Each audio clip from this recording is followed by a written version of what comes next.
Ako kole ke hufanga ai whatap ko tabe ko sa nga whakika e tā maue ai mo menit ko ni ke whai tau proklama maheni he wike ko toa pe ko special hard talk ai pati demokrati o tu moto ngaufa o ko fefia mo pe whakahoko ia poto na ko toa pe ki mua ia ko fetu kwa whamalo ki tahe mai he ofa moe tau hiko ne whai matek taua ta au sia mai mo menit ko ni o ta hao e ngai whatamaki ko toa pe o natula au i kai hamea e hoko kia te taua kia pina pe mo au i he mo menit ko ni ko ia o ko whamalo ai ke tu e lang he tau hi mo e ofa ko toa pe na ne whai matek taua o ta au sia mai mo menit ko ni pe o ko fia mau pe ke whakahoko polkalama ko ni ne ki mo tolo mai niafi na e ngai mea nei loto ke wanga tata nak whata ke lava ke ne ma usia ai tu unga o e mea koe totonu mo mooni i he mea e ala malava ke au ki ai. Ko ia o kou whamalo he tau tuuta ke hoa koe nipa ko kole ke hufanga atu he tala malo e whanua ka tala ngata e te kita whai ki tō mama o atu ka e tā mua ke whakahoko ai polokalam koe ni.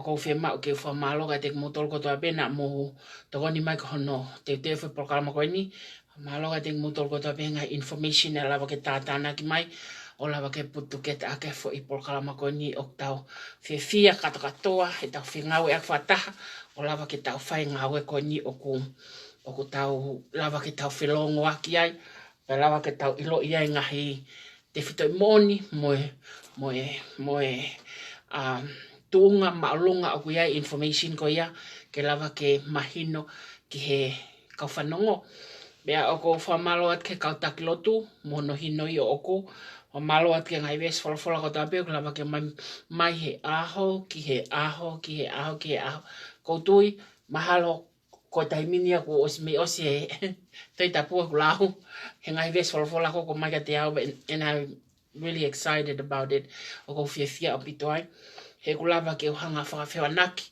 a ngai mea katoa bena hoko i he lolotonga mo ia sisu kalai si pe mo ene ngai ngau na fai he mamani ko ni ke he whahinga tangata pa ko lava whakawheka kunga aki mo ia ngai tau nofo i he society o ku na whanau i ki tau tolu ai ko tonga.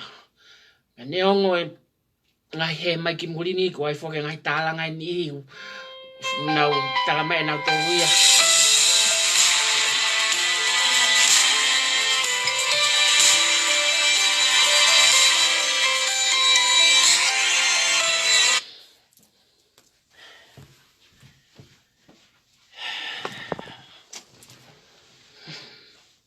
Mo kataki o ku kai e whātala noa tai mini lo tonga whai polokala mato ki tā mai o se hoa ua. Ako fia he whai polokala mako ni pa neongo kua tau konga tau tolu e muri ni unau tala nau tolu mahalo koe maha be o ahe angai tala nofa politika lepea. Tala mai nau tolu ia o ku tau nofa tau tolu i muri ni koe ke hano aongai ke tau tala noa he mea wha politika lepea koe ke tau vouti. Wange nau ilo mai nau tolu ko haia tau tolu teu ke alu ki tonga i November ka he whiri. Wange nau ilo mai nau tolu mea ko ia. Pa wange nau ilo mai nau tolu ko tau whakalahi ko e o mai ko tonga. Ko hai tonga ki muri ko whakalahi e whanua. Pa ko ikai ko hawa tonga ki muri ko ane hau ko ia ko tu usia mei tonga. He ikai te ke lava ko ta ofi a whetā whiaki a mea koe ofa whaka o tua i he mafu e tonga na hinoi i mo tataki a ki ai talo ene ke i tupuhake. Talo e tupuhake e tonga koe fwoi tala noa o kutoa ke he uto e taha katoa alu ki muri koe kumiha mo ui. Alu ki muri koe kumiha whakalahi. Pa koe mau civil liberty a mau tolu koe mau freedom a mau tolu individual ke lava ke mau tala noa ka mea mau whetā noa ke ko mau whanua. He kai ke nau o mai ko kamata ke uwhewhia o pita tai mini he kusio ki he kakai ku lava ke nau use double talk ko understand he kau debate patoa double talk a taimi ko nau tano double talk ai nau tala mai ko tu mahali e pia tonga nau tala mai ko e nau tolio whakapiko piko a tonga nau tala mai ko tau campaigni nau tala mai ko tau whakatau vouti nau tala mai ko ai ke mau e paanga tilila nau tala mai ko kai ha tilila nau tala mai o mea siaosi nau so ngai Tapol talk katoa ia. He ngau e wha politikare ko whenga ke whakaholoki ki lalo hato ko taha i ngau e lere ko ne whai. Pa ko fia, ko sio ke tipeiti, he ngai kulupu ke he ko fia apito, lahi apito ange ko lau, whalawa ako ko whapehe ko ka ua tōki ko e patoa ko fia apitoa, ko hao whai ngau e ke he ka tōko lahi kakai ko wako i, and they stand up and fight. Oi ko hinga fight, but they stand up and discussed. Whakatatau ke mama ko nau mau he tau e neua hono whai foi programa ko ni. Ko ia ko foi tapol toko alake ko he tai mini ko. Nau no foi muri ko ke anga nau rea mai ki tonga ni ko ke nau kai tonga ni kai. Uluaki ko tau hau ki muri ni ko no whakalahi o tau ngai family. Ko hono ua, pa ko whakalahi ko nau ko tau ngai family ko hau benefiti ai, ko whanua benefiti ai. He oku fiha, oku te au ke tolunga miliona ai foreign reserve, mi he remittance ai diaspora tonga ko toa peo ki muri ko avet ki tonga. Pe osika ko mautolu ma whawhanga tonga na. We, diaspora, ko mautolu ma hanga whawhanga tonga na. Ko reserve koe, mo whanau mai ken ka hanga whamahino et ka mautolu ke oua na te whaiha tānoa pepa mautui ki ai. Ko paanga muri ko tau lako koe ki tonga, o tu uia he international trade, he ko taha ko ne whai koe tānoa ko ni, koe ke ne ilo ia la hono la iwa ebe maa be uli. Aia koe fo i, sene at koe panga muri koe ki tonga, o ku nofo le vaia i he reserve bangi as a reserve, foreign reserve. Pea koe hae mea koe whai, koe maa, koe mo mahoa, a koe mo sipi, koe mo suka, koe mo mea katoa o ku ota me muri, o ku ota ake fo i paanga koe ia. Koe fo i paanga muri koe ia, o whai ake whi whakatau aki, he koe ka paanga tonga ia e whai ake whi whakatau aki. Koe paanga ko whai ake whi whakatau aki, koe paanga muri ko atu ko he tonga ko o nofo koe foreign reserve as a foreign, o nofo ko he reserve being as a foreign reserve, koe mea whai ake international trade. Ko tata de fito ke panga Amerika o me lahi hono fai ake ai trade he me ke ngau ake ai fonua katato i maman e so ka te tana le hata maulalo pe ka te koe pa ke talankoa ko fafanga koe pa te urea pe he rea ko fiere aki pa mo ko civil liberty ke hanga discuss a democracy ha mea ko fetano aki he kono inga ko fafanga koe ko tonga diaspora ko ia hune whawhanga ko tonga. He ka pau e kai mautolo mo sirini ko maulako at ko ia. Ko spang rap e pureanga ko mo ta mo value ko value e panga tonga o ka ke ilum panga tonga panga e wa Amerika. Ko haite ne fe o ta ka panga ko maulalo pe he ke fai ake trade ko me pe fai ko lost. E ka ko fe au pito ko lava ke ko ale ta no hakia e ta introduction ka ko fia au pito o ku lava ke mahino ke te motol ka toa ai fo i double talk ko ia ko pe ko tau no fota to murini ko ke na ilo na to tau fu mahu inga a tau tol ka tau ko murini e tau fanga ko sen a reserve foreign reserve ke fo noa ke fai ake trick ngai mea kai ka to pe ngai mea ko to pe fe mau ke fare mo ngai mea ka to ko na lang ko fai nga nau ge ako mo vala mo mea kata ko atu kata ko ni me muri ni ko ka manufacture atonga ko produce o wata me muri pa o ta leva currency muri ko o mau seniato ko ia ko fe ma ke fa mahino ia he basic level ke la ke mohanga mai no ngai tala no ko ia pe ako fia ngai tokoni na lava ke fai mai ke tau fe vai ake foi programa ko ni e boni ke lava ke mahino ka te motola ngai mea kata be o tau whakahoko ko ia o ku taimi ke hanga lawa te ta foi asenita pa ka ne ospego lawa foi asenita te hanga le kamata le ta foi pol kalama ai ko asenita pehe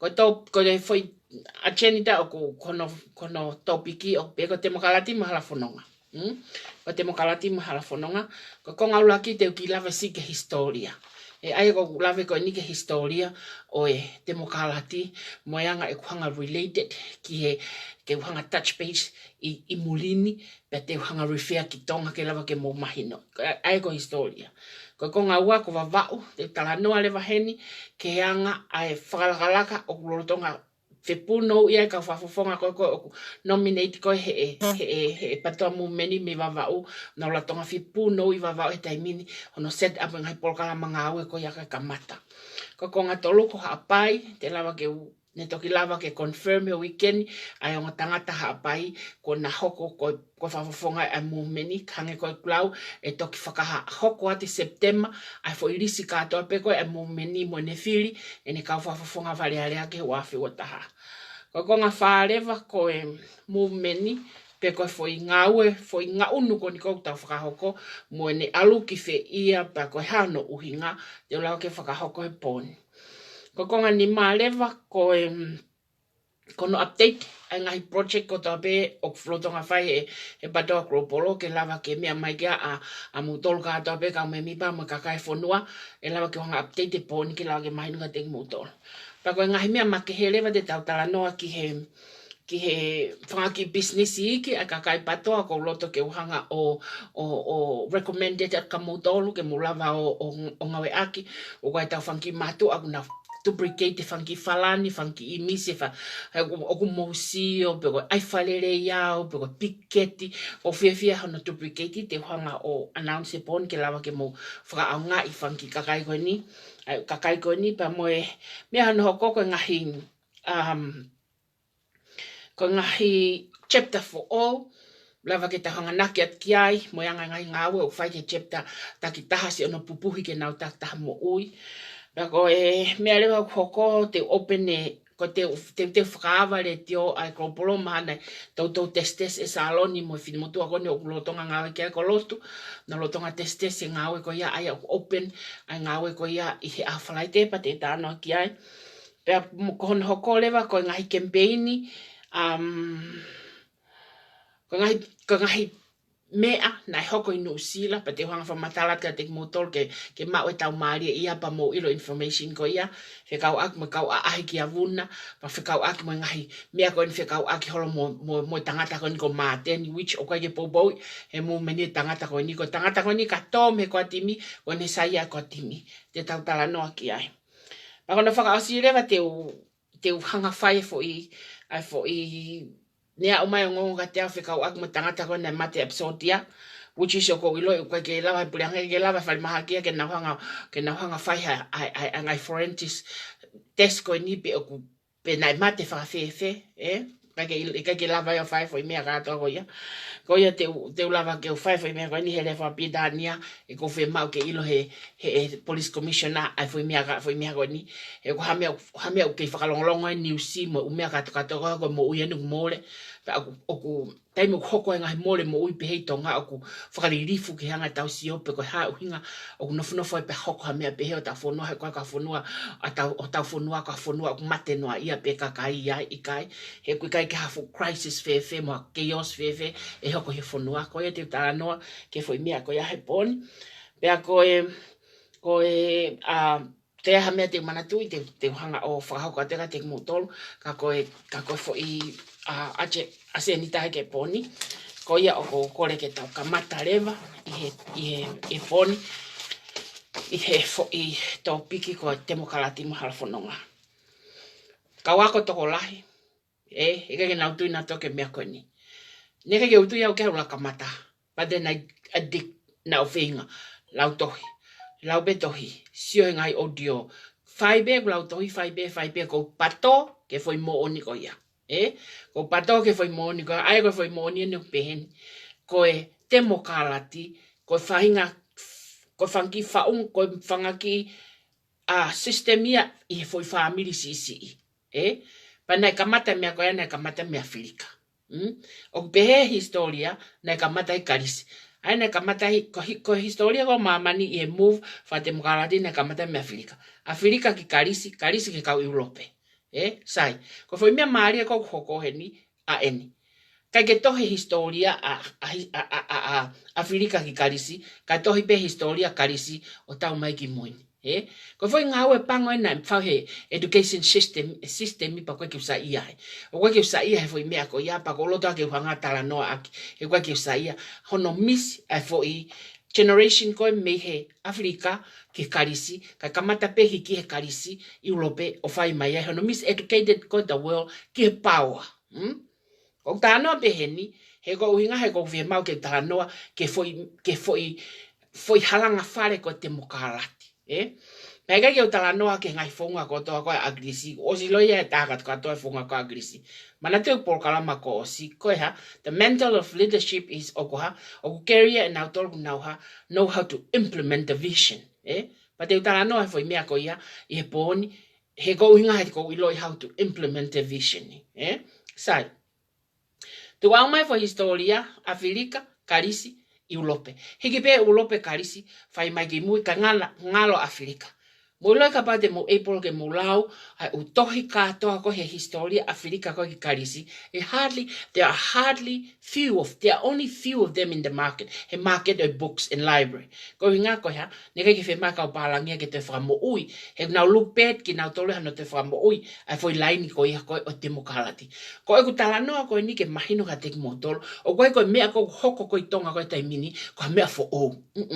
Ko mea be na talu be me ngā kamata anga ko mamani I he folofola o lere mai ai e ko kakai lai o ko nau aga nau tui ke lot whakaistani o kau kei tau tolu ko tau tui foki na haere ma sisu ko tau whakamo ui ko historia na tohi ko he toi tapu ko sisu na ne hau whakamo ui ki tau tolu he tau whaianga hala na toia ke uto o generation ko ia pe malanga I mai foi idea ko malanga I mai foi idea ko okay ahoni o wa kei tui pe uto o ko ki ai but when you get out me foi kakun whakapukupuku si ko ia ke au ke toi foi mea te whalahi ange te ke ilo ko foi mea ko ni. Na haere mai ka sisu was iai pe lao ia loma. Iai pe lao ia loma, iai pe mo tohi tapu ia loma, iai pe mo kakai ia loma, iai pe mo polisi ia loma, iai pe mo sistemi ia loma. Ko hea mea sisu ne fai. Ne hawa sisu fai foi revolution, o foi liliu, o mawhai ko loma. Ko foi liliu tatau o whimau ke fai ke ha. Ke system ko o tonga. He koha. He ko ngo he kakai tonga. Concern e kakai tonga ke nau life and living. Whekau aki mo nau mea kai. Whekau aki mo nau wala. Whekau aki mo inu. Whekau aki mo shelter. Ko nau malu au. Kamata ke ri e kina. Kamata ke ri e kina paku. Concern e kakai. Kamata ke ri e kina ki nau tolu ia. I he ngai ta au mai koe. O foi system ta lotonga ngau e aki ai. Ne kai ke nofo pe agrisi apa ne fa o foi mea koe ni. Ia te ia pe. I kai. Na fa o agrisi mea koe ni tupunga mea. Kone whenga ko agrisi ke adopt e vision e koe ni. Mehe foi te mokalati. Na e osi folope e ne existe nai mamani.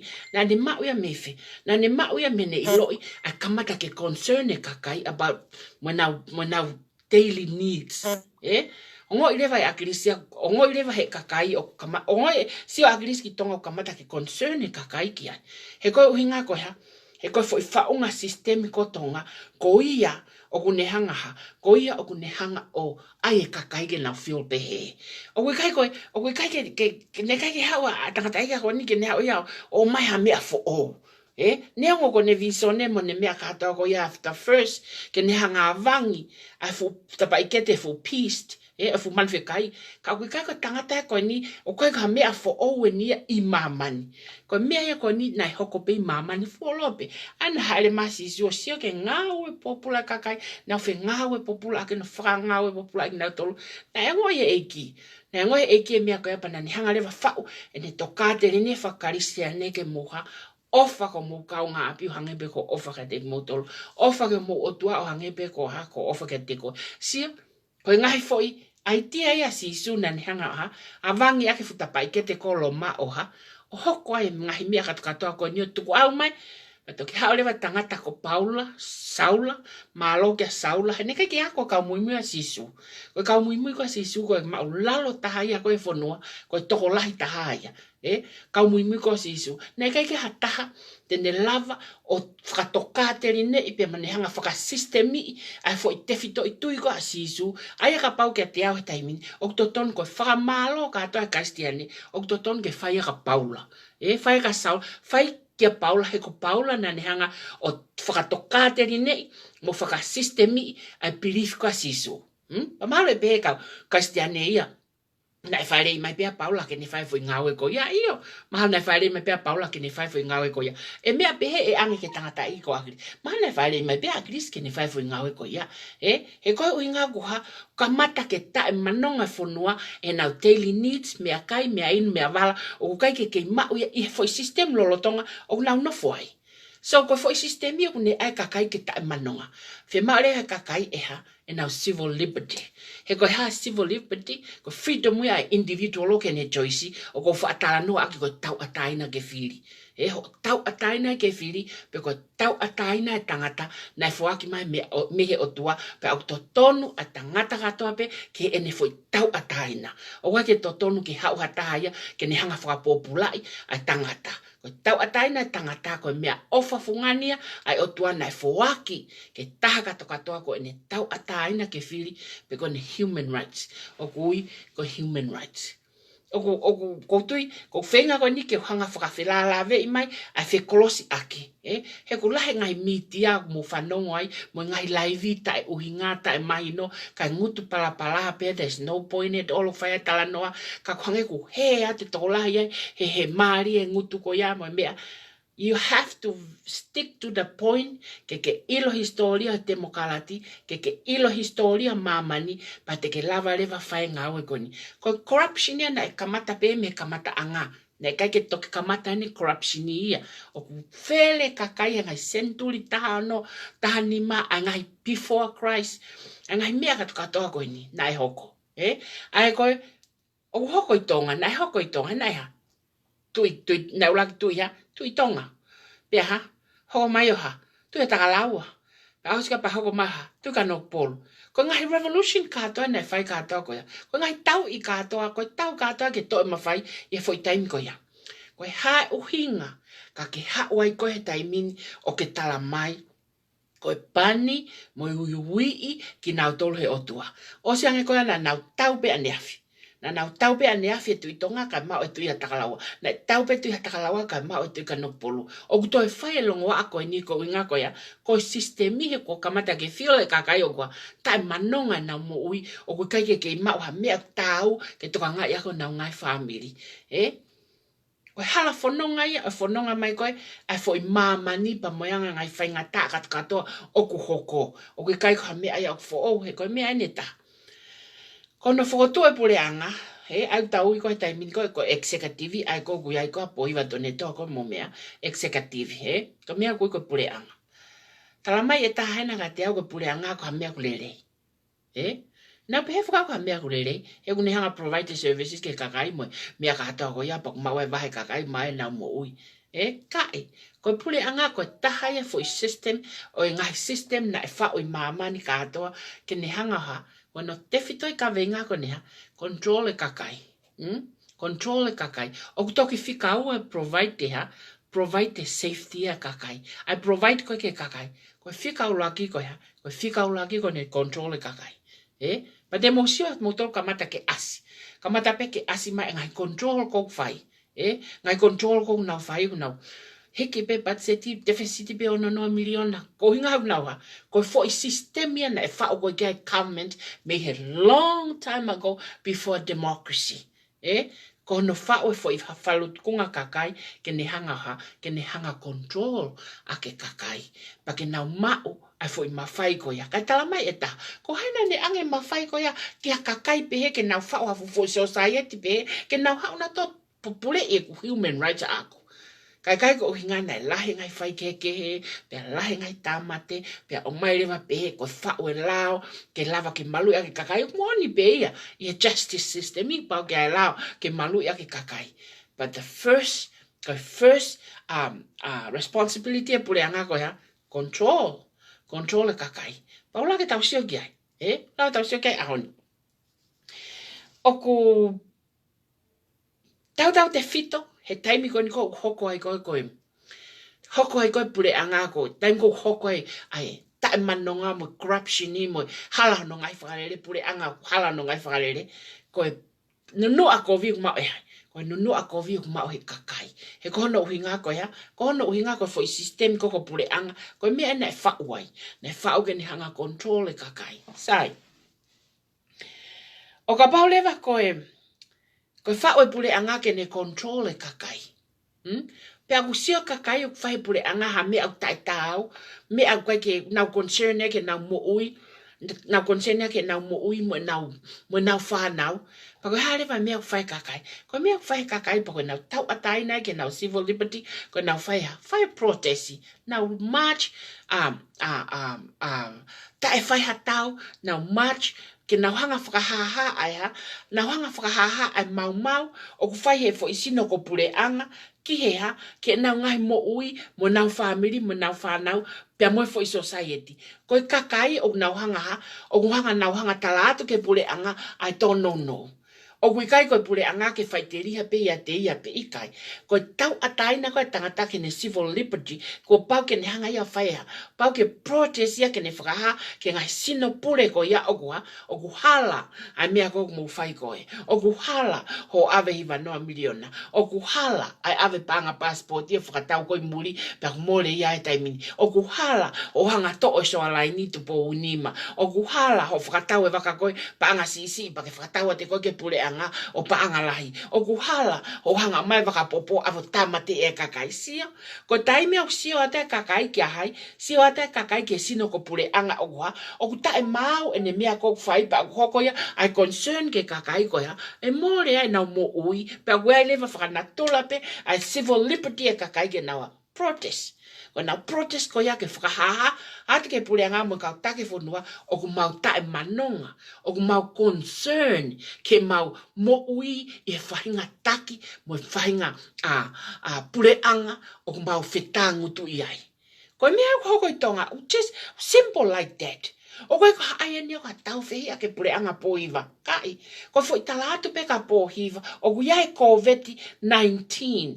Ko COVID-19 o don't get reserve a puleanga lau miliona kia na ovale ku wa te mahaki. Ofa mai po hiva tuku ai tanu hala lau miliona. Sio, ko concern ya kakai ke tala aiha, ke talat ke puleanga aiha, ai ngawe hala ko na wanga whakahoko, o kwa e concern ke na mo ui i he kahau. O kwa ka mea kuhala, panekai ko ni toki hoko pe nei tonga, i kai. Ko mea kwa nai hoko, fuolo pe konga sisu nai hoko pe ia. O kwa ka mea nai toki hoko. Ka kwa hange ko whae ko ke whakaaluma ke pe ko tau tolu tau o tau whawhi atungia e tau tolu ia a ene awhio mono whare pa tau rea kia. O kai ki tau whe mao ke tau hanga toha ke kata issue o tuku ki he pa tau tala noa pe issue. Separate nau tolu as human being. Kwa ke nau kau nau tolu. Ko mau tala noa ke hiva noa miliona nai ave ka piro levu ko pa anga hala. Ko mau tala noa ke ni ma wha miliona nai ave ka tupo wha ko pa anga hala. Ko mau tala noa ko no to o so alai ni ta totong ko pa anga hala. Ko mau tala noa ni ke bank Westpac na fata o share ai so alai ni me ai ko mau tala no ai ke vaka ko ni vaka i ko haka vaka ko nai o mai ko ki to ko no ngoi vaka ko ya I will come back to it ko vaka ko na mai be o panga fia kilo pe 1.4 na fata wa te $3 million ko mau tala no an ke asika na o magu popo pe ave mate kakai ko mau tala no ke issue after issue after issue after issue o koko ha o koko ta manonga e fonua o koe kai ko akris, o koe ko au, o koe ko salon, o koe ko mau tol patoa, o ko mau tae manonga ko u isiu katoa ko u isiu katoa ka whakalelei, ko mea te ne whataha e whanua. E kai ke whataha e whanua ia, ulunganga kaka tae manonga pe, i kai. Ko teimi ko uhoko ngai ulunganga kaka pe, o ku whaka otua pe civil liberty, ko e kakai ke nau concern, whikau aku mana mo ui. O koe ke uhinga ia, o ku mau whehi ai ki he. Pak mau mawahe mai ki he, ko mau whi. Mau mawahe mai ki he, ko mau whi a kaya. Ko mau mawahe mai ki he, ko mau whi a tai wahe tau. Ko mau mawahe mai ki he, ko uinga, ko mau whakatiki tata hono pure i mau tolu. Pa koe tifeni lewa koe me ta whaaki koe koe. Koe pani ai o tua. Koe pani o tua hatake kaya. Na pani o tua ke maha wakapopo ke awatamate a kakai. Ikai. Nega ke pani o tua kakai pehe. O ku tae whakakoni se nisi, o ku koni se nisi mate ke tu mai hataha ke ne hanga tifeni, hanga issue hala pehe, o ku ne whakatupunga concern ke kakai. O ne whakatupunga concern ke kakai. Baka paule wau concern e kakai ke nau civil liberty. Baka hare mea whai. Te mō maria mo tolu tala mai o ku Na pani nau tole o tua.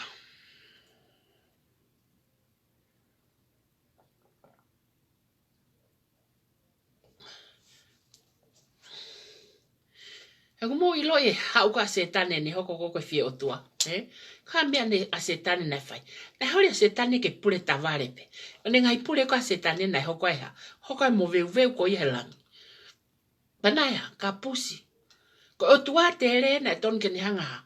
Ton ke ni hanga wha mole mole a setane ko o tua ia. Ke ni hanga wha mole mole a setane ko inga ko ni kakai ko ni whakatupu a setane ko no fo a setane.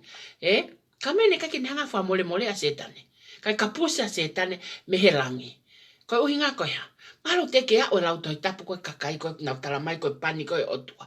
O ko ka pusi o tua whai hala me hono pure anga. Peka paune ka pusi o tua koe o tua ia. Koe ha a ki taua et whai ke whai wha mole mole a kautaki koe whai hala. Kai ko uhinga koe tapu toka ke whaka confuse o tau atamai. E ngata a wheo no miseducated e kakai ke whainga anga pehe. E ngata whakaku. Ko haite ni hanga whaka ngata whainga mea ko ia. Lele hake pe kapilo levu mo tu i he pea.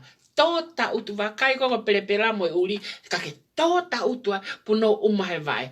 Tell me, ko whahinga urunganga whakakalaisia, pe ko whahinga culture ia ulele, ko ka wai a koen ko whakawhetau ke ngai mea kata ko mga culture tradition ai whonua. But that is not right. Oku hala ke whai pehe atapa, oku hala e o wau ko ia, pa oku toton ke tauwhi. O totono ke o mai ha mea e lava ke tau whiwahe wahe aki a lerei he ko mama whonua. Ko mai moa ako na mo o mai kapau ko ia ko mo tolu na moa whakahoko a mai moa ako mi ha moe o whaku mama kakai. Ko haku mo te whakataka e o ngai e mama ko ia ko hangenia te tau te hange tato ko konga koe ke tau te whoke o oua na te whikau ka uri ke nau lau tohi mo na woke ako. He ko hinga ko ya, mama ko ata mai pa nau ilo ya. Ilo I whainga tricky ko na toko nau uto ke lava ke nau ha. Lava ke nau si ai pe, you feel like you are small animals when it comes to royal family. Ikai, tonga. Ko foha, mo ofe fine ki tau tole ta mahe vani. We were brought, bring tau tole ki o mai tau tole, we were brought to this earth because of who? Our Heavenly Father. Heavenly Father na ne o mai tau toke foi mamani ko ni whanau whakatupu ak tau tol.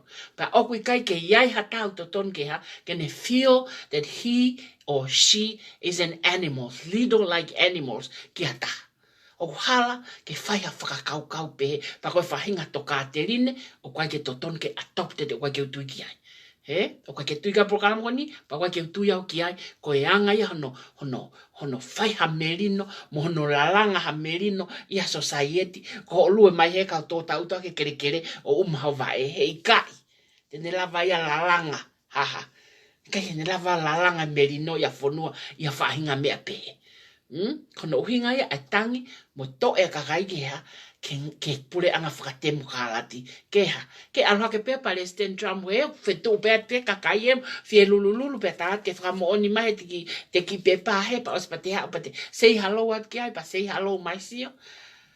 Ko pule anga whatu i o kua, kai lava, he kuhanga ha, hanga he tau tangata ke tau tangata wa ko i kita o kutea, te maulalo kita ka balungata. Which is wrong. O kuhala, ke whai pehe.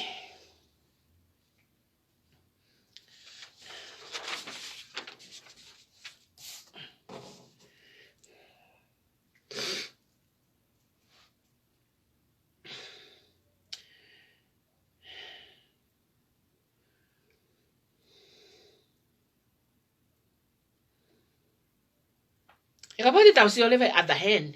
Ta pati tau si o lewe other hand. O fuilonga pite American. E fuilonga pite American. Ai hanga e ngai cooperative lalai. Poko ngai business lalai ko tu umari. E nau hanga ko control ai kau ha. Ai kau whau lao mo kau whai tutuni mo mea katoa ko i whia. I e White House. He koe uhinga ko ya. He koe uhinga ko pau ke nau whau na toe lao ke ha. Ke benefit e kakai koe cooperative ko uhinga ko ya. Ko nau tolu nau totoke tuku au ke ha. Ke la ke mo uia whanua pa ke mo uia kakai. So, o na whau na toi lao, ke profiti a kakai koe. Ko kakai ko e una pau ke na ngana do timan ai feitu ko na takta no foi ke na fili e foi fafonga ko. Fili he democratic. Fili he republican. Fili i he. Ko foi kakai ka to ko na tu mali ko na to na wanga. Na to na hanga ti site ai fili fale ale ko fonua. Pe au pe he atonga. Fili ia hai. Fili i to ta ko nga ko ne tamai nai hoko ia ko to pare mia pena to ke ta pena ya sio fili i to ta ko nga nai ko ne tamai nai pehemo tu mari kakai fonua ko no lang ha fonua o fai ko ni mai wa pe o fai ke ho atamai o ka pau ko ke rak benefit ho nga we ka koe pa hala nga u fai ka pau ho nga we a ko lave ave o rak benefit ai fare alo pa rak benefit ka no pere o hala ho fai nga principle to ka telini o ke a ko ka te ko he ko nga we ke kai e ivi mo fua mo tafika kava ho mata ia te ko pe o ko nga we ke hanga ko o rak supply ko fai nga to ka telini na ko ka te tau tol fa culture ko no ko ka te tau tol ko me ale ko tau tol ko ave ke fai ka o fa lo tu mo me ka to ko ya fe ka pa ko foi ofi o ko fa foi ofi le ave o ma fai ka to ko o ma ko ya nga ia fair share ke rak ya ko atamai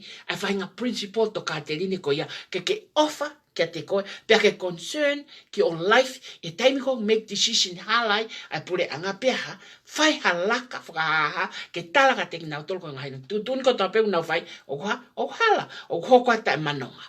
O koe ko ha mea ku kovi. Ko mea to ton ke whakahoko, ko mea lava ke tala tau tau loto, ke kakai katoa ko nau fai tutuni e pure anga. E ko nau tau tu e pure anga ke ha, ke control e kakai. Peko taimi ko nau fai ngau e ko ia peha, tai manonga. Tai manonga fonua ai.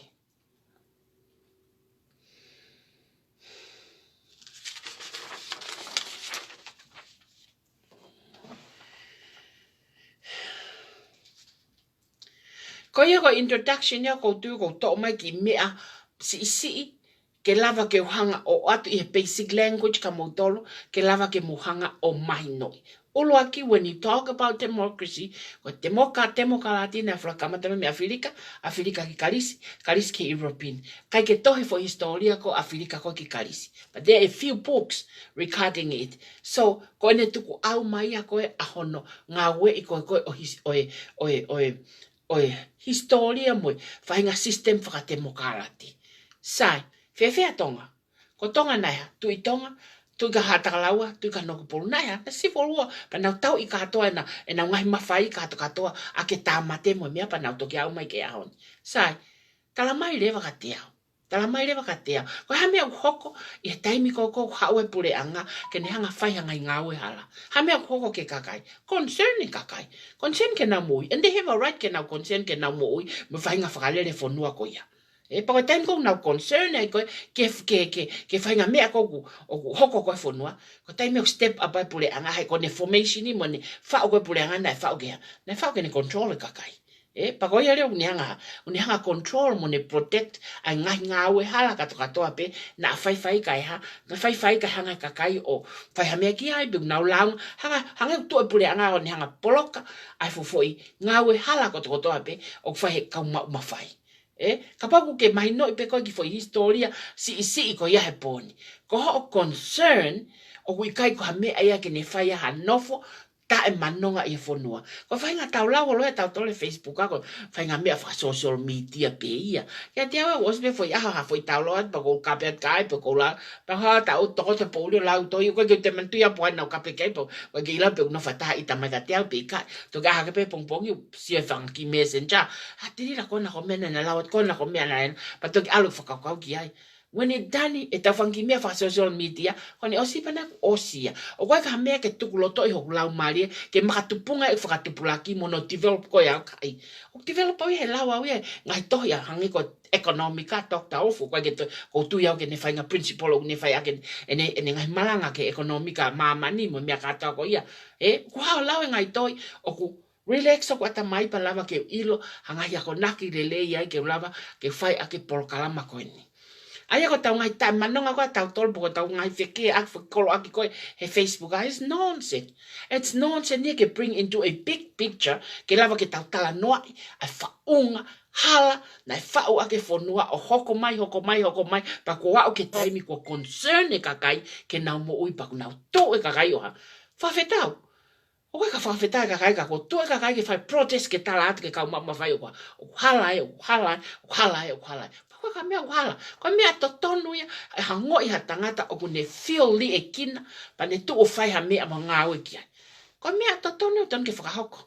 O ka i to tonu ke ta ofi, kau to ton ke whakarelei. A ta whaaki ko hoka balbale ma pa ea. No ngai whanua. Hawa ko no ngai whanua e ke uhinga ke hao piro levu o PM. Ko fufu i halalahi ia. Lotonga tohi e konistu tone ko pale mia u fili mai a me ai. Pale mia u fili mai me kau whafofonga whare alea. Tu ke ka pai anga ingoa no pere ka piro levu pe au siko e pa fili mai piro levu ke haki lesi stel Lady of Assembly. Ko e lao o kuha. Ko lao ko pau ke filia meha me ka whafofonga katoa koe i whare area. E fili he toko fitu mo e toko hiva pe ko hai e pare mia. Ko lao e mo konistu tone. Pare ta fotu mai ke ha. Ke ma piro levu ke pare mia ka nonga fonua. I kai. O piro levu na ni kai ase i wanoa miliona. Ko lao tolu katoa na nau whai mea kou ta manonga fonua. Ko mea na ta manonga fonua ko ngai mea ke ko na nau whai. Ko mea ta manonga fonua. Pa ko ta manonga ko fonua ngai ngawe hala. Haulewa whaha e tahati wheni mai ngawe hala. O tala mai na ea. Nei ui nau tohe o tuana e pani.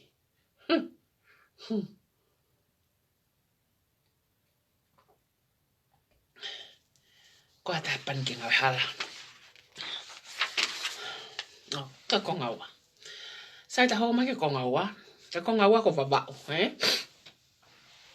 Pea ko loto, ke tala noa. He koe whanua, whakea wabao, koe whanua ko maalia wabao ia, Wai be whai ngā principolo e me whai ngā tahi whanua wabao. O whai ake nau ngāwe. Pag mōsio, o koe ke fuwe i lahi mautola wabao. Ma mea pe whai ko no awe whai whafofonga kia. Ko mea kato whai mō meni o whai pe whatatau ke mea au tala mai wabao whekau ak mo wabao. Pag o inga ku lahi ngai tala whiri whekau ak mo ngāwe wabao. O pehe ko aku. Tuai ko ape ko ha ko a. Tuai ngāwe. Mea kato atau tuku ate ke kau whafofonga i wabao. Na lotonga tau te taimini he ngai whare koe langa hono teu teu e mea whakerekere. Mea whakerekere katoa ke mau, le sisita, e na u mea whakerekere. Koe mea lotonga teu teu e wawau koe taimini ki mua, pia whai ngāwe, ke kakai ko na o select. O mōsia ke ngāwe ai poto, oku ha, oku mau. Ka mōsia ke ngāwe ai toko tahako tai mau siya, o kone ala tupe ke ha. O, ta imai ta mano, ta imai ni ma, ta imai ka whai. Whimau ke langa pe taim pe koia. Pa tu pe koe whare pa tu mai moio ha. Ta awhi koe kaha no pemiti. Tu mai sa vea ha. Ta awhi koe kaha kere kere. Sio hange koe mea hoko. E whai pe movement ni. Reise fu paanga ke langa aka homa. Pea. Ta mai vai kai. Sio ki ai. O mea whai koe wawau o whama opo katoa e wawau. E ne ngā ue he taimine ne umea whakapepa ke mau katoa e ne umea whakapepa katoa ke kamata e ne langa. Pako toko tolu wawau, I have no doubt there will be the good leaders and good legislative ke tau kaha uma wawau. Mau fia lahi au pito, e mea hoko koi wawau me ngai ngāwe, na whakahoko i wawau. Roto ngā ngāwe a seri, foi container tala mai, o si whonu foi container San Francisco. Ko mea koko whai koe taimini koe whimau pe ke whimo whawaki, kai sio ke wakake a veatu. Sio, rotonga whitakaya wawau. Wawau, koe na ko open ho mou, halanga uta ke hau ho mou mea kai ki he ni ko whakawa e marketi e seri pa mo asnate tom whamo hono whine mohono hoa, ko behega saia huna ngāwe whakataha, he teu ke o mai uta, ke tau kai mai kape wawau. Hange ko mea koe ni koe whaina, whakatalo ak whoke whaina, pa koe ngoue katoa koe nia ka wawau, whakatau pe i wawau. O atu meo sirini ka koe ka whaa container ia hao. Container tok whaiteria ka kaya koe o mai kai container ke mea o mai kai container ka koe whaatau whaive. Whai purchase pe wawau. So koe ke muto e tokanga ki mutol ke o ela mo marketi pe alata ta whakatau pe i ka i koe koha. Whaatau pe right there.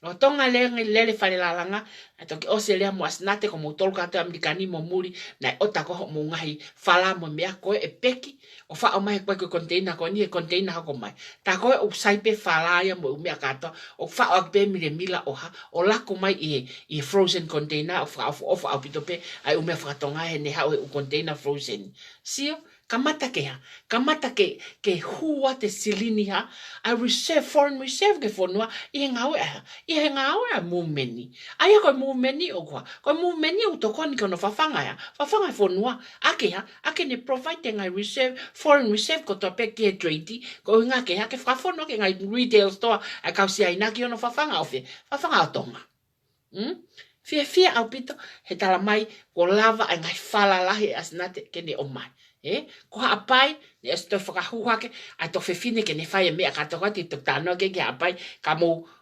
tokanga sio os fai ngawe ko ya vavao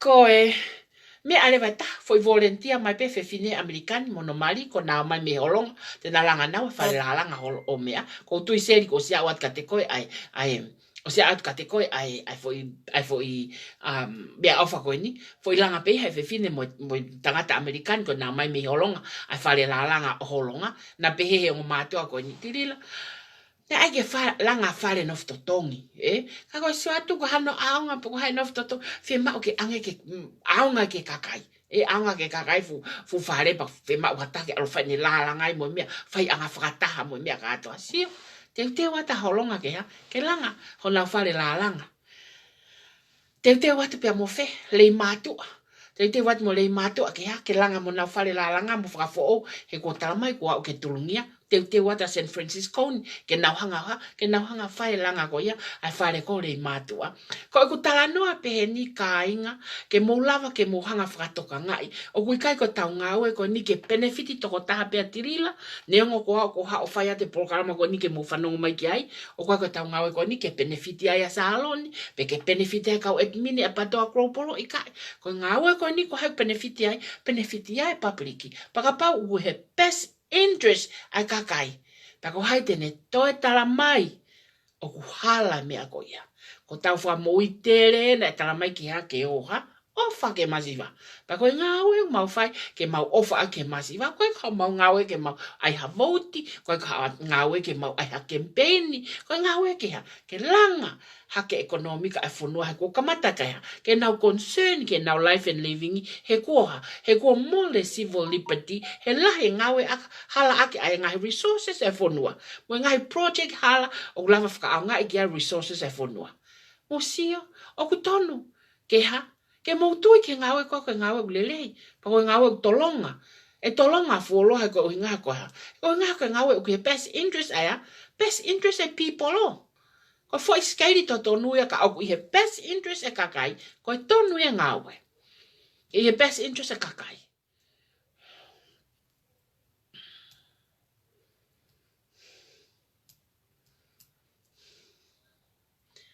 ko ngai ngawe te wa va ke na hanga langa ke na una lotonga te ka va ke fai mea koni pa ko ange ko lau o kuna fia tom fa ko ne ma seli o fia seli ne ma tom fa o fia seli mo tom fa una ma saya fia saya o ko fia ma e ka fa fonga ke na fe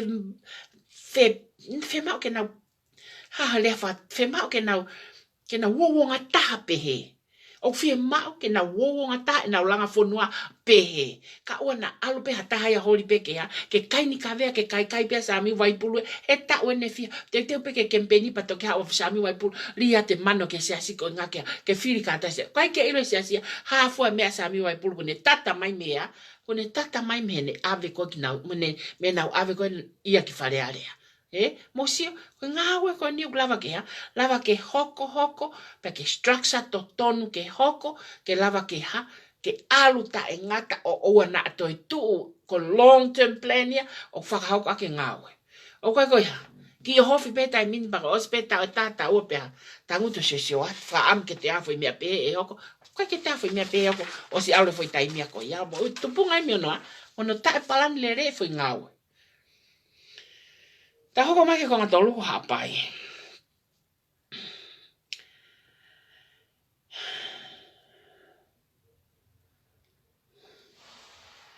ko apai le vani.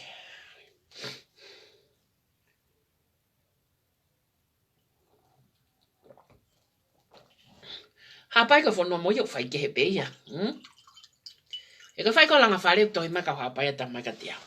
Lila. Te sio valele. Ko langa fale la umano. Benefiti pe to ta. E kwa na sio ke fale polamu. Sio ke fale tapole ni mo fale la ICP ke to o ate pe para ICP ko ke onga mo uifo o ke ki family ko incapable ke ne fa langa mo no family, Sio hapai pe hapai. Kapate ke fa nau e ko mautol, te maula pe mato kume mau mo ui. He mau wanga pe mautol e kume mau mo ui tirila. Na tau tupu ka to pe hapai, tau lava pe tau to kume tau mo ui. Pa ko ha. Amata pe ko le hapai ai. Onge nau kasa u ko fia. Wange au fitono. Kainga, ko kasa u ko fi wange au fitono, na fe mo ta mano tupu. Ko ka ki me asisi ia no tana ke ta mano tupu. Ko me alahi ia. Ka koe uhinga kuha, o kua whea lo toe o kuha, he koe best interest o amai, ave my people. Koe kasa koe o mai maaku kai, he maa kasa koe ave mai motu auku, ke alo whai ake ne a ngā mamo ne alo whai ake ne uku ke toka ngā iaka no family. O mo sia, koe ngā ue whema umai hapai ke whai. Sai, i bolkalama koe mea ai muveni paka unofo sio ki ai, mo are, mo vosa, mo sio mai kien ka tiau ka whai ate mea koe ni ka mua. O fie mau ke langa o mo whare koloa society nima ho vahenga. Whaiteria koe vosa, pe ko whe ho vahe. Ko o situa whakakai mo pukotala, ka paeto ai hatahai muitoa mo. Ka fie mau ke langa whare e nima. Ko whare nima ko ia, e whakakoloa katoa he mumeni between now pa mo December. Te whai, a tala noa ko ia ke kau trust fani, fe kau aku mo mea katoa ko ini. Whare koloa, retail store, e nima, ka pau ko hai hanga munga one, pa ko koe vosa malo kei hapai hake mai, hapai lulunga mai, fe mau e whare koloa taha, i e whonua ko toa pe nima. Pa te mauhanga whanau ia, lo tonga teu foi networka, ke ne o ta e koloa. Mo are, fe mau, retail store a koe nima, ko retail store a koe nima, te ke whai foi mea katoa ko ia, whasio siho whangaki retailer, te toki tano at ka mautolo whekau aki, mo foi networka mo sistemi o whai ake ngā ue koe ni. Ko mea koe ni whe mau ke tuu before December. Pa ke ngā ue ke kau whe fine katoa haapai ke nau ngahi kumia nau mo ui ke lava ke mae nau mo ui me hieni me ki whare koloa koe ni. Me whangi whare koloa koe ni. Retail store koe ni. Sai. O whe mau mo palau, o glotonga ia e palau a whakakai, ka te whe mai whakakai mo ne palau.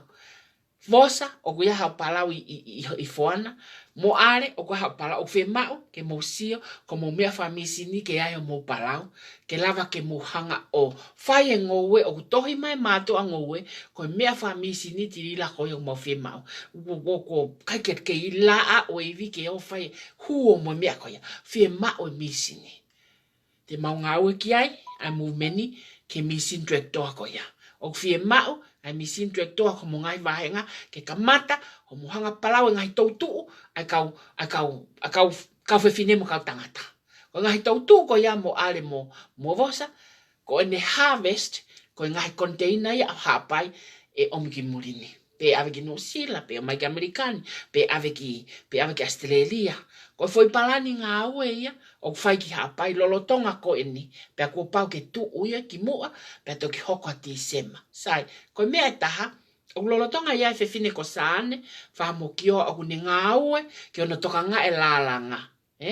O ne toka ngā e lālanga, pa kua ngai wanga i tao wala, mo mea kātoko ia, o whea mao ke mo whetu utaki ki ai, ke ngai langa, ke ngai whekau ake mo ngai komiti lālanga, mo mea kātoa pe kok whakahoko. Sai, o kwaele mo project e tahana e tohi mai ki a te au ai nesi, o ne kore maka te au tilila, ofa ko whonua, pau pēt, iyo, koe hai ofa, tala mai ka te au lila, o ko nesi koe me whakakai, o ku lue lalo pe me whakakai alo tau ki muitoa, lue lalo mai, he waha a waho ti ene alko a ai. Ka nai pe ki pai ki na te whare mahaki, mo soa ki whare mahaki. Whai ngofua hono aifu, whai ngofua hono aifu patiseti ono noa miliona deficit, ka whai ngata ke toha ki taha mano ai haki mea lere ai whewhine. Peko nesi koe ni. Peko ne kore maka te au ke lava ke tokonia nge mua, ke ai hano ki vae. Ki mea lere sisi. Peko mea lere koe ni ko mea lere ai whonua, kai tuku pei whare mahaki. Ma vahe ne esi o alu, kai tuku pei mea lere koe mea lere ai whare mahaki. Ke lava ke ngau yaki, he nesi ko toa pe, he alu ki whakakai, ke taimi o alu e mi whakakai, o alu ki wheia, o alu ki muitoa. Ko ngai project ia, o whe mau ke o hanga talatka te ki mo tolo tonga ngau e kia mumeni, toa tau te whito kia te au, no lava ke o hanga organize ke usio, where the fund is available from, ke lava ke whai a ke ngahi ngau e koe ni, ke langa whonua ke best interest koe kakai. Pako kore atu mo are mo vosa, o to tonu, ke mo whai mea koe ni ko mo vahenga, ki mua, i te isema ke lava ke mo fie fia, pa lava ke mo tānaki, ha mo ki se niti. Lava ke mo sio ki ai poko ha mea koe hoko, lava ke mo toke hanga repay back, a siri ne kakai koe ni, te nau hanga whai ngaue koe ni, ke totong, ke fotu, ai ngai society koe ni, ke lava ke hoko, ko mau anga mo uia kakai e whonua. Kai oue ha, oue fuaki anga e siri ni ko atu koe diaspora koe, mei murini, o aveke ha, o aveke si ainaka ha. Aveke wharikoloa society ai tonga ke lava ke ha, ke mo ui mei ai.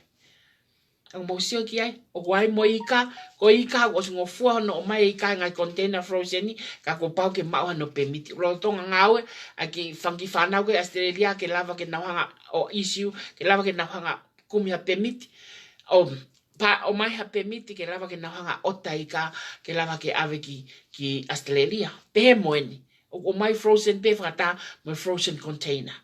Ko ia o ko talamonuat ka te mo tolu hapai, o fulahi no li e kina mo tolu ka koe tau kamatain. Koe tau luen mo tolu ka alewa ke ha, ke mau maari no langa hapai na palawa ke mau mo ui me ai, ai ka kai whanua. Sai, koe mo meni,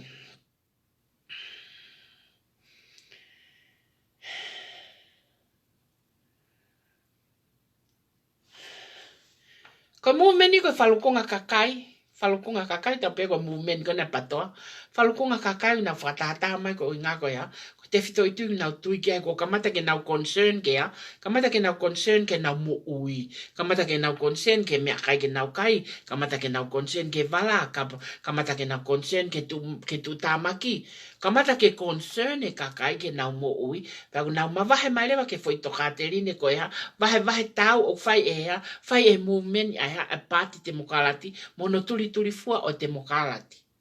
O koe ka mea ni au kovi, ko mea ni au whai maman la, na whai he kau uri Amerikani, e movement koe ke nau to slavery, ba mo lava ke nau voti, mo mea kata ko ia, ko mea tatau, o koko i tonga. Ko fie mau ai ha, ko fie mau ai vahe tau, ko fe unga ya, ko fe unga whakafula miliona, kai pete ke fie maari e koe, fe unga ka wha mo e ofo, mo fe unga no pere mo hou eki, mo ofa mai a fe unga pe ta miliona a tau, peko mo natu ka hatoa fuhongo fulu mo wanoa ni manoa miliona, ko ai ke ha, ko haide ne peat ko hai mo tolu iai. Kai ha, fe kai mo fie inua kakai mo, fale poha sipe kakai, na toton ke mo ai ha mo polo kalama langa fonua. O ka pau e lava ta ofi ngai mea katoa koni, kai ke ha mo meni ya. Ka koe mo meni ko e concern e kakai ke nau mo ui. Pa koe concern ko e makakai ke nau mo ui, fe mai na to ke liliu e sistemi, ke sistem whakatemo kalate, koe taiming lo tonga, ku konga pe, hono lava ko hon, o ku foi konga pe, teke osi. It's yet to complete. Taka oho wale ange ko mapaki mahe ko usio ko talanoa ke mea ko ni egu. Kamata ania ke whai ake talanoa pe egu. Ko na ku hawa hayo ai foi loko ko eke ai. Ka pau ku hoko whanga ki mea au tau whai ko a mea ke si maua mo ui aki nau tolu ko ni mafo aki ke whai ake ngawe ko ni why not? Why not ale toko taka ai ene ki whale koloa ai ene entity. Tu ene legal entity. Tu ene legal business. Ke lava ke ha. Ke lava ke ne whai hanga ue ke maua ne mo ui. O koe ka mea kovi. Ha taha ke ne ha develop ha ane ngā ue me foi loto i movement ko ni ke maua ne mo ui. Ko mea pe ni au kovi. ko ho o hau o ke hanga influence e kakai ko o mai ke ngawe aki ke patoa pa ke algo langa ako business ka pau ke langa business pe ko pau langa business pe atilila i paanga pe atilila i mea pe atilila o ku toto no mo tau ke ne fai e pe mea ko ya ke kumene mo ui pe ko hato e tahape langa fanga ki fare kai pa kole mai ke ai tua ke tu matilila fangi fare e ki fare kai tua ke tu matilila falani o mai mo foi loko ko e mo ai lele yau ke ai fatau ake ki senit o ko ka mea ku kovi ko mea lele o te mo no fo fe itanga ki ai mo no fo fe ko mo fe of ofan fai ho mo ngawe ke lava ma wa mo o te mo no fo fe se faki tagaiolo ko time o fai fe se faki ko ya time ko ba fe ma ke ba tau ka ke holi ko ke ma o ka toa pa hala le va ko ke tu o ko fenga ma pe o te fai mea ko ya Neo, o when I see a coffee, so make a tell that Michael finger picking the eye, because I am the only person can do it. Come here, go fire, until someone or what offer my tell my for me, I'm not tell the kill I. Eh, I go long fire, go no 5 to the guy long fire. Eh, Beha, but she'll be okay, and when we go in a 5 him when I make a talk about 2 iba to call him my fire, for forgive my back, obey, oh, go call him my fire, to get a salon get a fire. E ko hinga ko ya ko ke fema ke te ngawe mo nau te uno ke tafaki ka ya hai to ta ko fe ngawe ko mo nau o kwat si o fema o ke ha o fema ke ta ngawe fe ngoi be I he loto lele he ko fu mu me ni ko ya fu me afra mama laia mo fra o tu he ke lava tata ofi ko ko le fa papa wat e kai ka o fema o ke ha fai feto koni aki pa ko feto koni aki ke o make tau tol ke tau fe concern aki o ko ke hau pe ko kai monu pe mo ke inuin pe monu ka faka ofa o fie ma o ke ngoi o ke malu pe o ngoi ko malu pa tau vahe tau ai sia ko yanga e principal fa si su kalaisi ke mo fe o fa aki ia tek mo tolpe o mo she ki ai ke mo sio mo ki ai ka tonu tau mu meni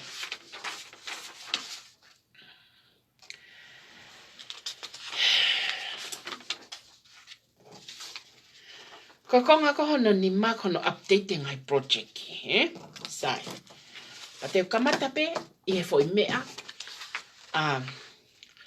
ko langa fare he nau ki happy hour ni nai neongo ko ka happy hour ka ko ta full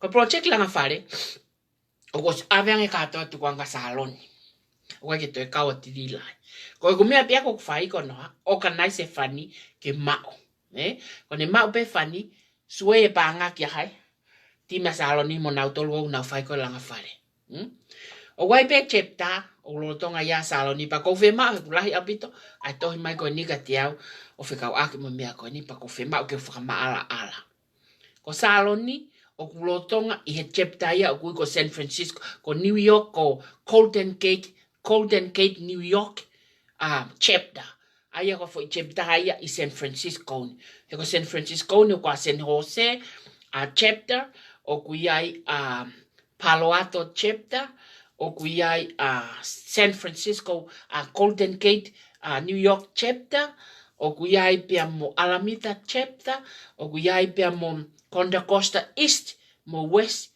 chapter o ku ai mo Monterey chapter o ku ai pe mo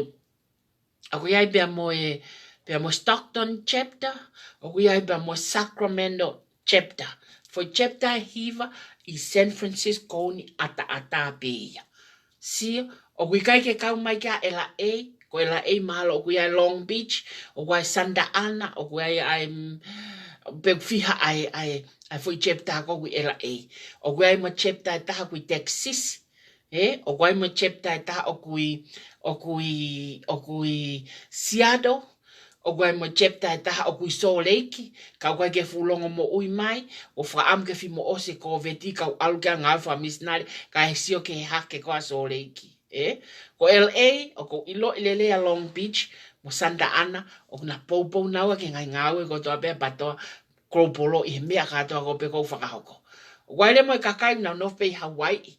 O te get whakaha na oslanga pe na to na ki mea pe na to le Hawaii. Pa na ui ko wai whahingoa Hawaii. Pa to whakaosi ake patoa Kropolo. Waile mo cheptai Hawaii. Aia ko hiwai hongo fulu ta taha taua ta tolu taha wha. Taha whae o kulolotonga active koe taimini I Amerikani ata peia.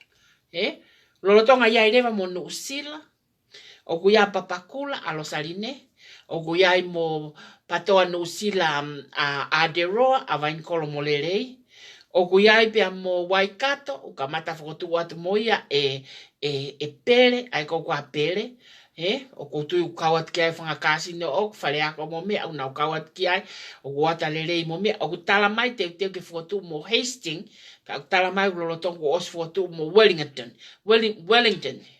ko ni mai I Nuusila. Australia kwa Queensland, o kwa Victoria, o kuiai a Sene, ko Sene kau au pito ia. O mosio, ko kakai kato aia I he movementi, o kunauha, o kunau mai o whakatetua, ka nau whai ai ngā ue katoa koini. Ta koe foi polo kalama langa whare, o kuiai lewa chapter koe, ai ko ko Crowball, ko Golden Gate, New York, o kuiai foi chapter ko ia Palestina finau, whakahua vea, ko ia, ko nau tolo, o kunau hanga, o toka ngai foi chapter ko ia, pa mahalo, o koe ke mahalo ka ko o iai mo mahalo mo whatohi mai ko talamaya che tapu o nelotonga whai foi ngā ue ko langa whare. Ke ene ha ene whahinga tau mua mo uhinga, ae ko whawhiho takinga ko moyongo miko. Ko langa whare koe patoa o whai koe saloni, o kukehe au pitoia, ae ulotonga whai ka whafufunga whare area. Ae ia e whai behe whafufunga whare area ko hapai, ene tō mai koe ki tonga, e whai behe whafufunga whare area I tonga, e koe ke whai hatahi a teki mautoro. O whimau beia ke na wo video mai me iai, hange ko peturiki pe amosoni, hange ko peturiki muhai, ai toko taha te nau lava o whai ngāwe ko ni, taiseni, wha alo taiseni a interview matui. Whimau beia ke na wo video, ka koe foi polo kalama toko ni, e whakapatonu beia ke whafofonga, ka mono vahenga, pe muhai ko nominate koe ke nehoko, o whai foi langa koe. Koe ke te hataha ia, e alu, e tu vaha aholoai. Pa koe mea le whai kono ave pe me patoa Crowball, ke ofisi, whafofonga, ke ne tok fai distribution mo ota ne umea ngawe. Ko polo kalama langa whare totonuia ai patoa o kou talatu. O wikai ke toia hataha te ne whai langa whare mei tua me foi patoa Crowball ka koe foi chapter pe koe ne taha koe koe ukuia saloni. And I'm satisfied with it. He koe inga ukuia saloni. Believe me, ka ne kai kia saloni o sto ea. Kai ke to ea ko nga ulotonga ia saloni, pa koe ia kunihanga puke ai langa whare koe ia. The rest of us, o tau ngāue whakataha ki tau tolu, whakataha pe ke ka whafofonga mo nau ngahi wahenga. Ko ia o ko whema o ke whamala ala project ko ia ke mahino le poni ke teki mou tolu. Sai, ko polo kalama uta mai koe ngoue, ko uta mai koe ngoue whatou lele pe, o ku lele anu a Amerikani, o ku lele Australia, o ku lele mo Nuusila. Ko whaunga o whakatau pe, o tau whakatau pe toko naki, o avesirina e motu a ngoue, tuku kehe, ka pau waha motu a ngoue, kwa ke whemau e kwa ke ne whemau e ia ke whakatau he rate ko atonga, ka ku ne whemau e ke whakaheka mai ne whai toko naki ki heni, hange ko container ko na toke osi he toko ua na whaipe, whakaheka mai na toko naki ki heni, pa toki whailewa whakamarketi haki ena me aene o na family, pe auspe ko ia pa toki ha, whakafoke na paanga ki tonga ka teki nao. So, he kairewa ke whakatau ia I he reiti ko atonga, kai whaia I he mea ko, I he foi, he no family mo nau mea ko whakatau ko he ni, ke mea ko whemau ko ke whakatau ki ai. Ko ia ko whemau ke whamala ala, ai, polo kalama uta, o mai ko e mea kai. Pe au whemau, ai mea kai ko toko toa peke o mai tere, tofi, o si whao. Whao ki he, o mai be ko whiunga ke whao ke kulo. Lotonga whae tai mine, neongo COVID-19 niu ne hanga whakatuai, e mea katoa pe, ke mea katoa, ka koe ngāwe ki ai, under process here, and soon it will be up, and we all good.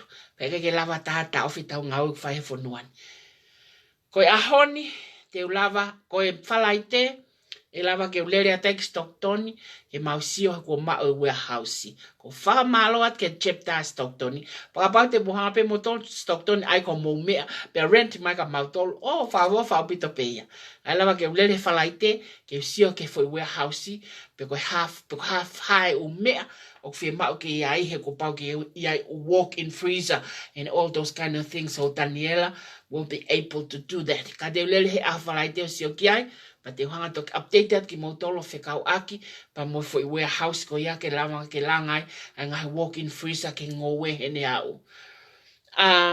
Ko project le vai taha, ko e kau lalanga, o lotonga whaia koe asnate, pa koe me kau whewhine na mautohi mai ke niti aki koe whau, mo niti aki koe tangai, kona ko os whakahuki mautolo, ke loki lalanga, o kui ko foi marketi ia.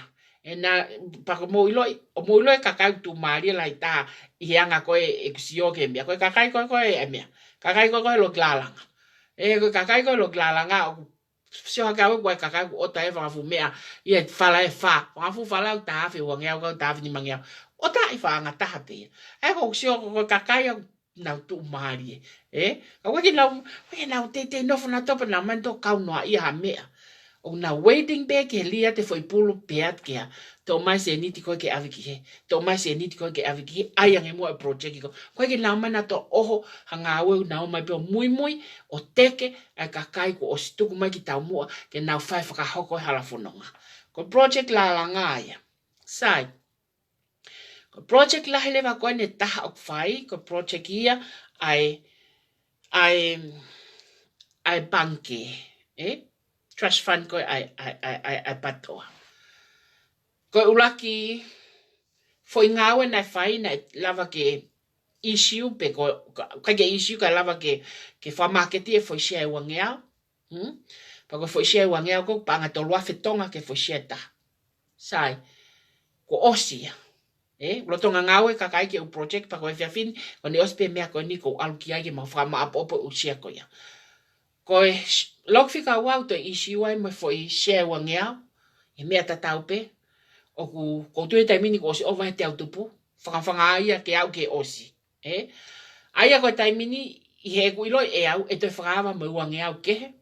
Pa ko taimi koe toi whakawa mo wangeau kehe ko ia o ka hoko o toi osi pe tolu, e toi whakawa mo wangeau kehe ko hono valu ngeau ia, pa lavale ke tuku mai ia, ke papiriki ka taha kona ko moutohi maga te awhi kau aku mo pai share ta, share ua mo mea katakata ko ia, e lava ke toki tuku mai le vai ke papiriki, a fo i wangeau hono wha, o ka pau e kai ke lava o whaka, mana tui ko mea koni te whakawai December, ka u whemau ki September, o Septemani, ko au tawau ki September, whemau ke iloi, a natula, o fo i share, ulaki wangeau, mo wangeau hono ua. Mo wangea hon tolu. E ilo i pe September, a natula koe wangea hono tolu, pe ko osi, ka te whakawa whai wangea ko hono wha. Ko ia o ko let ka mutolu ke o te mutokanki ai, ne ongo wai ngai business lahi, ngai business lahi ko o whamai taha kilo, whemau ke investi taha kilo, o kuteke iyo, ka te toki iyo he taimu ki satisfy a kakai. Ko taimu osi ai koe, fie maari e kakai, koe ke toi aha nau fie au pito ko osi, koe ke taha whakatau share, ko taimia e toki alawai, a kau investor la lahi pehe, hange koe kakai kon tohi maka te au lava ke ai taha kilo ke invest taha kilo, o ko fie au pito ahe kakai ko ia ke nau kau, e polokalama koe ni, he koe foi polokalama koe ni, ulake foi te fito i polo kalama koe ni ko hono lava ke whamui hi ngoe tangata eki i ha ngaue peheni. Pa ko hono ua foi ngaue koe ni ko lava ke tokoni ke community tonga mo in Cape Apollo i ngahi mea whakapanga ko toa pefonoa. Aia koe project ia ngai project ia lo tonga lere koe i he taimini. Pea o kou fia ke lava ke uhanga o whai ngawe koe ni hono toka ngai kina, ko au ko lotonga toka ngai kina au pito ngai chapter San Francisco ni koe ngai week chapter ai, o ko lotonga whai hono toka ngai kina no pupuhia ke mo ui, whange ko ksio atu ki murina, hange na toki osia te whai toko ni ke chapter alo saline, ko tui lo saline, lava ke mauhanga o ave taha mano ka lo saline, lava ke mahanga organize ai manio ka lo saline, ne tangai ni mangeo alo saline, ko ne alo e mea koe ka lo saline, ko kamata ia papakula chapter. Te mauhoko atu e mea tatau, ke whaia ki Waikato, te mauhoko atu e mea tatau, ke whaia ki Wellington.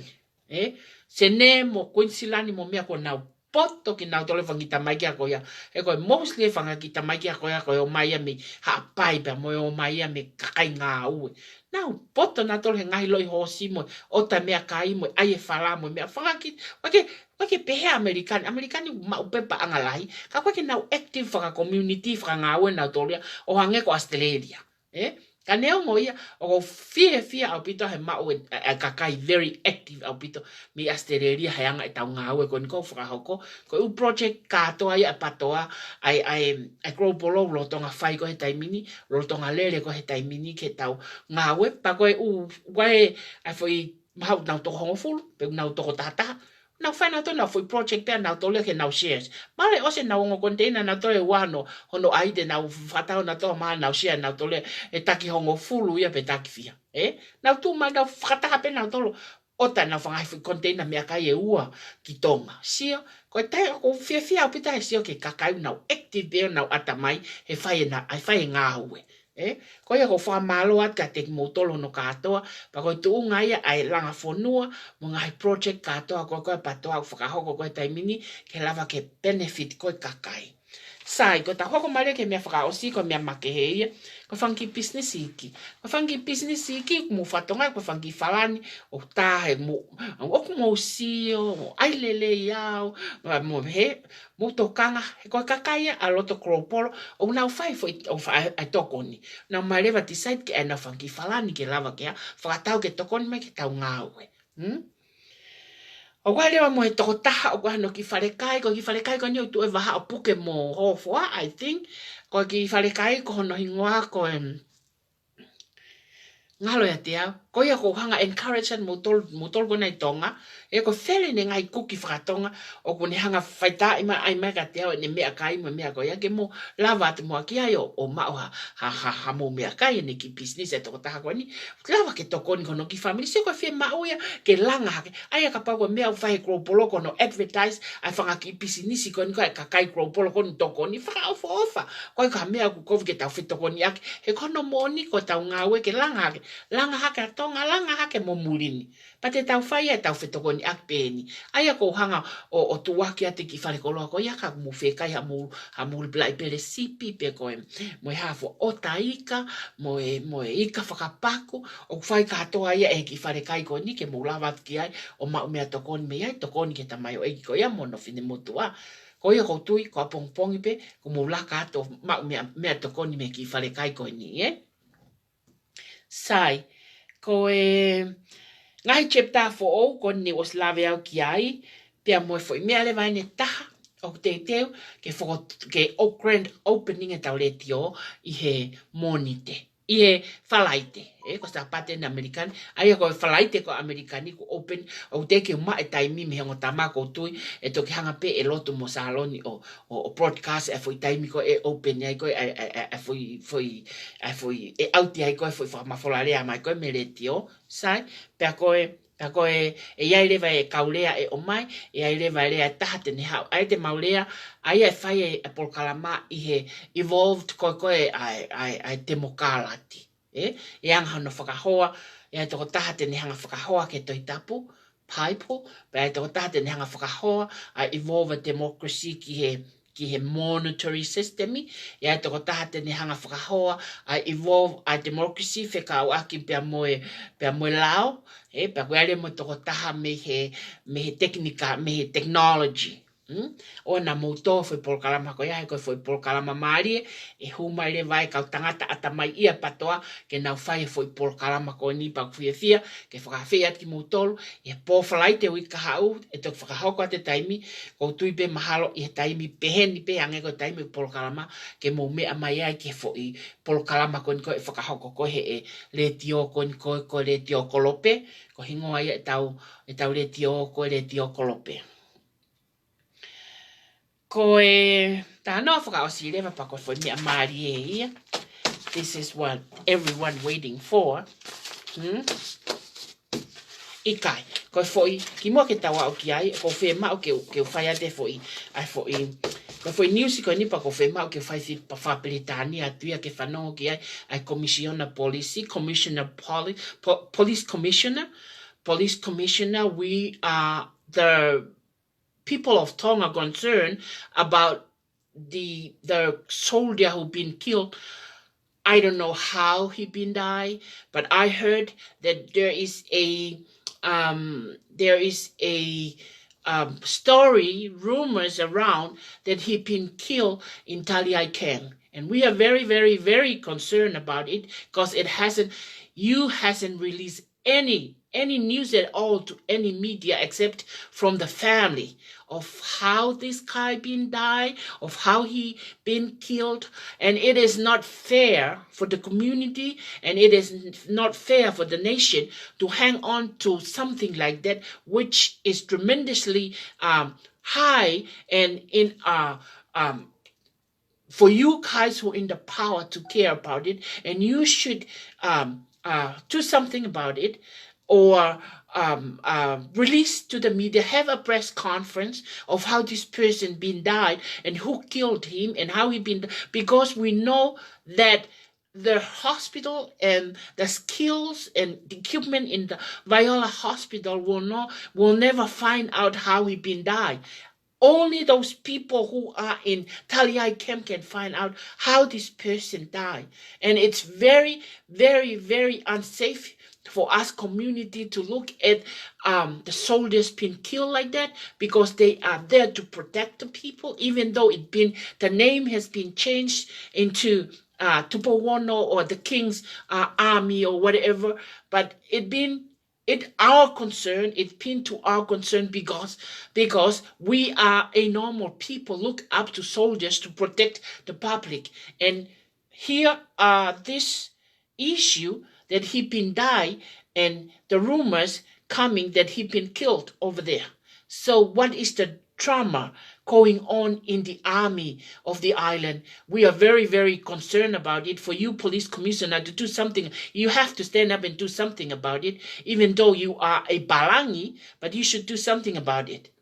Mahalo ko ia ko mea ko ni na fe mau ke fai fa palang ke alo te fata no fata mai fo he man puna na fa nongoi ka palangi ai ana ko penolo ne pa ko fo mea fai fa palang ya sai ka tau foki mai leva ki he foi news ko menusila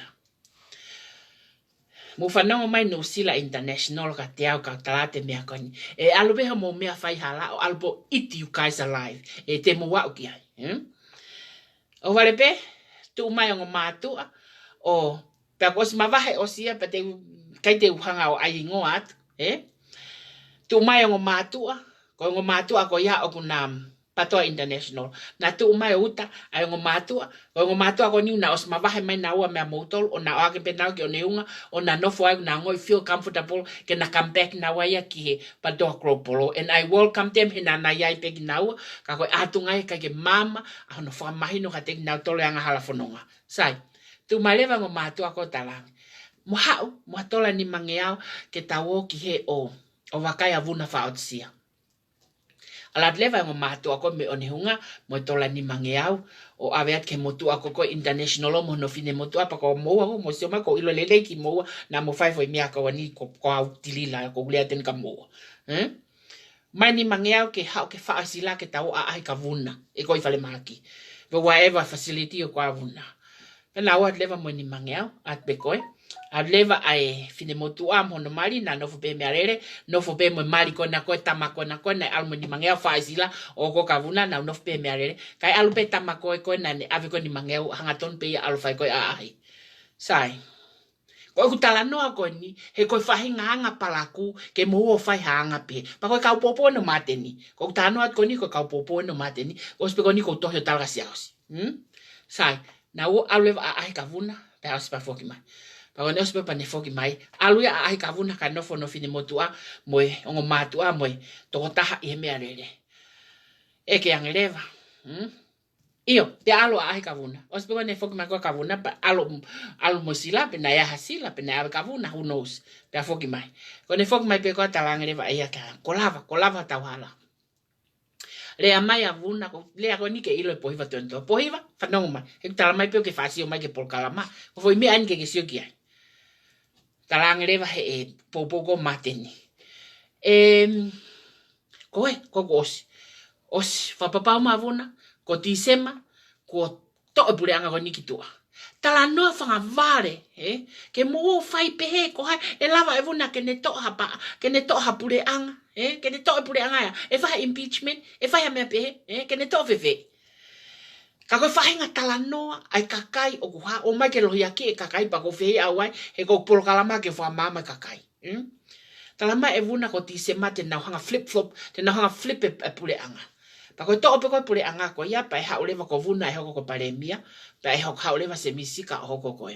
Ko tokon paremia, which is ko ila o se misika ne ako tonga ai upoto ia, e ke ne whai ha mea pehe. Pa ko se misika, koe foi, patau mai pe foi tala noa koe ka te au, e he tota, tala he kongo mea koe na muo ki e tokotaha, tala ki e tokotaha, tala mai tokotaha ka te au. Vuna en se misika will never work along. He ko uhinga he was fai bese e vuna ia tala, o ilo e pai loi, me whau tala noa ai. That two will never work together. He ko kai ke na ke dalong na, ko ke sa ia e he, pa ko ke sa ia e ia he. I mean, ko ke ha loto se misi, but vuna always say something bad ki a se misi. Pa to kona se misi, pa ko mea ka ato ko ni ko whakaukau e mateni. He ostala mai e mateni. Ko ne taimi pe koe o ku te nau pule anga le vai, pe e minista koe, pa te ne hanga lewa o ai. Hangi ko whakata mai ki vale, but I let you guys know, he koe mea e ko whai aki koe, ai bribe koe a mateni. Taimi koe te nau hoko ai koe ke pule anga, pa e awang lewa ko minista pa e ave lewa ko CEO. Ai ko nau ela katoa koe koe patoa international, o tala mai ai ke ofang ngai lakanga CEO, ngai lakanga minista, ai pule anga loi kon ko ai koe ke whakahoko ko koe sanuari pe ko Tisema. Pa ko o mai koe ni he koe mea nung maho inga ka te au. Na e hanga e mateni o tukuaki kovia se house, i he ene hanga tari ai ofa e kakai ke tokon ke masiva. Alua te u container mea kai, e nau ke mo nau ohofi o kutari e se house e mea hala.